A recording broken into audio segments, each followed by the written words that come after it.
ଷ୍ଟୋରୀବାଲା ତରଫରୁ ଆପଣମାନଙ୍କୁ ସ୍ୱାଗତ। ଆଜି ଆସନ୍ତୁ ଶୁଣିବା ଗୋଟେ ନୂଆ ଗପ, ବିଶ୍ୱାସ କର। ଯଦି ଗପଟି ଆପଣଙ୍କୁ ପସନ୍ଦ ଆସେ ତେବେ ଆପଣମାନଙ୍କ ଅନୁରୋଧ ଏହି ଚ୍ୟାନେଲଟିକୁ ଲାଇକ୍ କରନ୍ତୁ, ସେୟାର କରନ୍ତୁ, କମେଣ୍ଟ କରନ୍ତୁ ଓ ସବସ୍କ୍ରାଇବ୍ କରନ୍ତୁ। ତାହେଲେ ଆସନ୍ତୁ ଶୁଣିବା ଗପ, ବିଶ୍ୱାସ କର। ତୁମେ ଯାହା କହିଲ ମୁଁ ସତ ମାନିନେଲି। ତୁମେ ସଭା କରି କହିଲ, ଟିଭିରେ ଦେଖାଇଲ, ଖବରକାଗଜରେ ଲେଖିଲ, ମୁଁ ସବୁ ସତ ମଣିଲି। ତୁମେ କହିଲ କ୍ଷମତାକୁ ଆସିଲେ ଦେଶକୁ ସୁନା କରିଦେବ, ଆମ ଭାଗ୍ୟ ବଦଳାଇ ଦେବ, ଶୁଭ ଦିନ ଆସିବ। ତୁମର ସବୁ କଥାକୁ ବିଶ୍ୱାସ କଲି, ତୁମକୁ ଭୋଟ ଦେଲି, ତୁମକୁ ରଜା କରେଇଲି।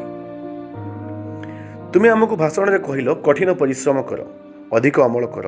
ତୁମ କଥାରେ ଭଳି ଯାଇ ମୁଁ କଠିନ ପରିଶ୍ରମ କଲି, ଅଧିକ ଅମଳ କଲି। ହେଲେ ତୁମ୍ଭେମାନେ କେମିତି ବ୍ୟବସ୍ଥା କରିଛ ଯେ ଯେତେ ପରିଶ୍ରମ କଲେ ବି, ଯେତେ ଅମଳ କଲେ ବି ମୋ ଭାଗ୍ୟ ଯାହାକୁ ସେଇଆ। ଚିରଦିନ ଗରିବୀ ଓ ଋଣଭାର ମୋ ପିଛା ଛାଡ଼ିଲାନି। ତୁମର ସବୁ କଥାକୁ ତ ମୁଁ ଆଖି ବୁଜି ବିଶ୍ୱାସ କରିଗଲି, ହେଲେ ମୋ କଥାକୁ ତ ଟିକେ ବିଶ୍ୱାସ କର। ଦାରିଦ୍ର୍ୟର କଷାଘାତରେ ପେଶି ହୋଇ, ଋଣର ଯନ୍ତାରେ ଛଟପଟ ହୋଇ ମୁଁ ଆତ୍ମହତ୍ୟା କରିଛି। ମରିଯିବା ଅପେକ୍ଷା ଜୀବନ ଜିଇଁବାଟା ଅଧିକ କଷ୍ଟ ଲାଗିବାରୁ ମୁଁ ଆତ୍ମହତ୍ୟା କରିଛି। ମୋ କଥାକୁ ଟିକେ ସତ ଭାବ। ମୁଁ ମୁଣ୍ଡ ବାୟା ଯୋଗୁଁ ଆତ୍ମହତ୍ୟା କରିନି କି ପ୍ରେମ ବ୍ୟାପାର ଯୋଗୁଁ ଆତ୍ମହତ୍ୟା କରିନି। ମୁଁ ଚାଷରେ କ୍ଷତି ସହି ସହି ଆତ୍ମହତ୍ୟା କରିଛି। ତୁମର ସବୁ କଥାକୁ ମୁଁ ସତ ଭାବିଲି, ମୋ କଥାକୁ ବି ତ ଟିକେ ସତ ଭାବ। ହେ ମହାପ୍ରଭୁ ମାନେ, ମୋ କଥାକୁ ବି ତ ଟିକେ ସତ ଭାବ।